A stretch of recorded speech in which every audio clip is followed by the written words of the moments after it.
नमस्कार दोस्तों, स्वागत है आपका साइट फॉर वर्ल्ड के ऑफिशियल लर्निंग प्लेटफॉर्म पर, जहां स्टूडेंट्स और जॉब सीकर्स के लिए करियर, टेक्नोलॉजी और प्लेसमेंट से जुड़ी इंडस्ट्री ओरिएंटेड और प्रैक्टिकल नॉलेज दी जाती है। अगर आप अपनी स्किल्स को नेक्स्ट लेवल तक ले जाना चाहते हैं तो आप बिल्कुल सही जगह पर आए हो। चलिए शुरू करते हैं आज का इम्पोर्टेंट सेशन। नमस्ते स्टूडेंट्स, आज का टॉपिक है सिस्टम रिजिलियंस, मतलब फेलिंग विदाउट फेलिंग की आर्ट। आप रेडी हो? फोकस मोड ऑन है ना? मोबाइल साइड में रख दिया? स्क्रीन पे पूरा ध्यान है? चलो शुरू करते हैं। सोचो, आपकी फेवरेट शॉपिंग वेबसाइट पर एक बड़ी सेल चल रही है और एक सिंगल क्लिक, बस एक क्लिक, पूरी वेबसाइट को क्रैश कर सकता है। हाँ, लिटरली लाखों यूजर्स, करोड़ों का नुकसान, सब एक छोटी सी गलती से। ये एक रियल प्रॉब्लम है। ध्यान से सुन रहे हो? तो जानना चाहते हो इसको कैसे रोकें? कैसे अपने एप्लीकेशंस को इतना स्ट्रांग बनाएं कि वो ऐसी सिचुएशंस को हैंडल कर लें? चलो आगे देखते हैं। ओके, सबसे पहले ये समझना जरूरी है कि सिस्टम्स पूरी तरह से क्रैश होते ही क्यों हैं। प्रॉब्लम की जड़ है कैस्केडिंग फेलियर्स। सिंपल भाषा में, एक फेलियर की वजह से दूसरे फेलियर्स का स्टार्ट हो जाना। देखो, गूगल की साइट रिलायबिलिटी इंजीनियरिंग गाइड में एक बहुत इंटरेस्टिंग लाइन है, outages are inevitable in any sufficiently complex system. इसका मतलब है कि बड़े सिस्टम्स में प्रॉब्लम्स तो आएंगी ही आएंगी।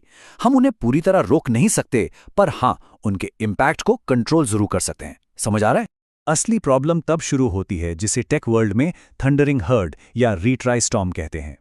एग्जाम्पल से समझो, एक ई कॉमर्स साइट पर सेल चल रही है। एक छोटा सा नॉन इंपॉर्टेंट सर्विस जैसे रिकमेंडेशंस वाला फीचर लोड की वजह से फेल हो जाता है।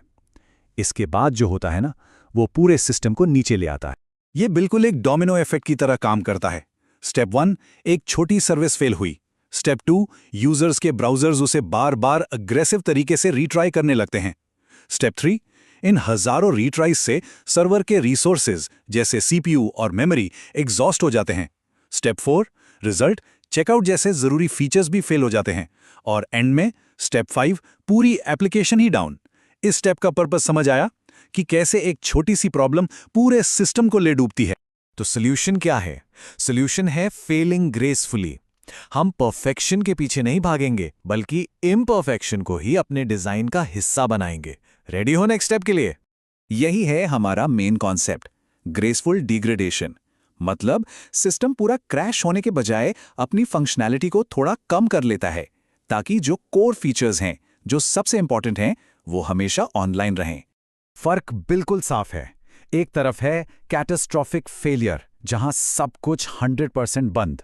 दूसरी तरफ है ग्रेसफुल डिग्रेडेशन, जहां कोर फीचर्स 100% यूपी हैं, भले ही नॉन एसेंशियल फीचर्स कुछ देर के लिए ऑफलाइन हो जाएं। लॉजिक समझ आया या सिर्फ देख रहे हो? हम सब कुछ खोने के बजाय सबसे जरूरी चीजों को बचा रहे हैं। इसे अचीव करने के 4 कोर प्रिंसिपल्स हैं। पहला, पहचानो कि मिशन क्रिटिकल फीचर्स क्या हैं। दूसरा, हर फेलियर के लिए एक फॉलबैक मोड डिफाइन करो। तीसरा, डिग्रेडेशन को स्टेजेस में प्लान करो। और चौथा, सबसे इंपॉर्टेंट, इन सभी फॉलबैक पाथ्स को अच्छे से टेस्ट करो। इसको नोट किया? ये बहुत इंपॉर्टेंट है। चलो अब हमारा पहला प्रैक्टिकल टूल देखते हैं। इसका नाम है बल्कहेड पैटर्न। इसका काम है फेलियर्स को एक जगह से दूसरी जगह फैलने से रोकना। ये नाम जहाज़ों से आया है। जैसे एक शिप में अलग अलग कंपार्टमेंट्स होते हैं, ताकि अगर एक हिस्से में पानी भर भी जाए तो पूरा जहाज ना डूबे। ठीक वैसे ही बल्कहेड पैटर्न सॉफ्टवेयर में एक सर्विस के फेलियर को दूसरे सर्विसेज तक पहुंचने से रोकता है। एग्जाम्पल क्लियर था? कितनी सिंपल और पावरफुल एनालॉजी है। इसके फायदे साफ हैं। ये कैस्केडिंग फेलियर्स को आइसोलेट करता है, पार्शियल आउटेज के टाइम कोर फंक्शनैलिटी को बचाता है, और इससे अलग अलग यूजर्स को अलग अलग क्वालिटी ऑफ सर्विस भी दी जा सकती है। अभी तक सब क्लियर है या कंफ्यूज हो? अब आते हैं हमारे दूसरे टूल पर, सर्किट ब्रेकर पैटर्न। इसका काम है एक फेल हो रही सर्विस को बार बार रिक्वेस्ट भेजकर और ज्यादा ओवरलोड होने से बचाना। एनर्जी बनी हुई है। इसे अपने घर के इलेक्ट्रिकल सर्किट ब्रेकर की तरह सोचो। जब भी ओवरलोड होता है तो वो ट्रिप हो जाता है और सप्लाई बंद कर देता है, ताकि बड़ा नुकसान ना हो। ये पैटर्न भी सॉफ्टवेयर सर्विसेज के लिए A to Z यही काम करता है। इसके 3 स्टेट्स होते हैं। पहला है क्लोज्ड स्टेट, जब सब नॉर्मल है। जब फेलियर्स एक लिमिट से ज्यादा हो जाते हैं, तब ये ओपन स्टेट में चला जाता है और रिक्वेस्ट्स को ब्लॉक कर देता है। कुछ देर बाद ये हाफ ओपन स्टेट में जाता है, जहां ये कुछ टेस्ट रिक्वेस्ट भेजकर चेक करता है कि सर्विस ठीक हुई या नहीं। अगर हाँ, तो सर्किट वापस क्लोज्ड हो जाता है, वरना वापस ओपन मोड में। अगर इंटरव्यू में पूछा गया तो बता पाओगे? इसको ध्यान से समझना। अब आते हैं रीट्राई प्रॉब्लम पर। नाइव रीट्राई से रीट्राई स्टॉर्म बन जाता है। इसका सॉल्यूशन है एक smart retry strategy, exponential back of with jitter. सिर्फ देख रहे हो या समझ भी रहे हो?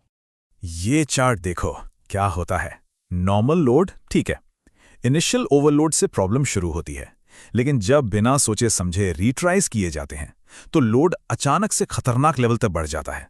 यही है रीट्राई स्टॉर्म, जो सिस्टम को रिकवर होने का मौका ही नहीं देता। तो सॉल्यूशन क्या है?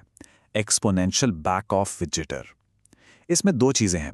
बैक ऑफ का मतलब है कि हर रीट्राई के बीच का वेट टाइम बढ़ाते जाना, और जिटर का मतलब है उस वेट टाइम में थोड़ा सा रैंडमनेस ऐड करना, ताकि सारे क्लाइंट्स एक ही टाइम पर रीट्राई ना करें। यहां देखो, नाइव रीट्राई में सारे क्लाइंट्स एक साथ रिक्वेस्ट भेजते हैं, जिससे लोड स्पाइक्स बनते हैं। लेकिन स्मार्ट रीट्राइज में रिक्वेस्ट्स फैल जाती हैं, जिससे सर्वर को रिकवर होने के लिए ब्रीथिंग रूम यानी सांस लेने का मौका मिल जाता है। छोटा सा बदलाव सिस्टम को बचाने में बहुत बड़ा फर्क पैदा करता है। वीडियो पॉज करो और इसको आराम से सोचो।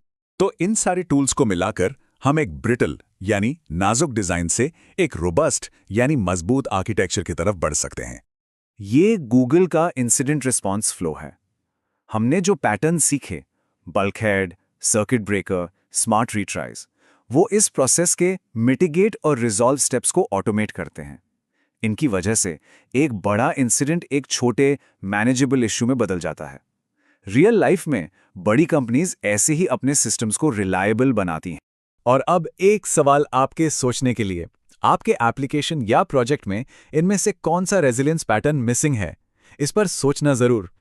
तो आज हमने क्या सीखा? हमने देखा कि सिस्टम्स कैस्केडिंग फेलियर्स के डोमिनो इफेक्ट से क्रैश होते हैं, और इसका सॉल्यूशन ग्रेसफुल डिग्रेडेशन की फिलॉसफी में है। बल्कहेड पैटर्न, सर्किट ब्रेकर और एक्सपोनेंशियल बैक ऑफ जैसे स्मार्ट टूल्स यूज करके हम ऐसे सिस्टम्स बना सकते हैं जो फेल होकर भी फेल नहीं होते हैं। समझ आया? क्लियर है? अब आपका काम है इसके बारे में और पढ़ना और इसको प्रैक्टिस करना।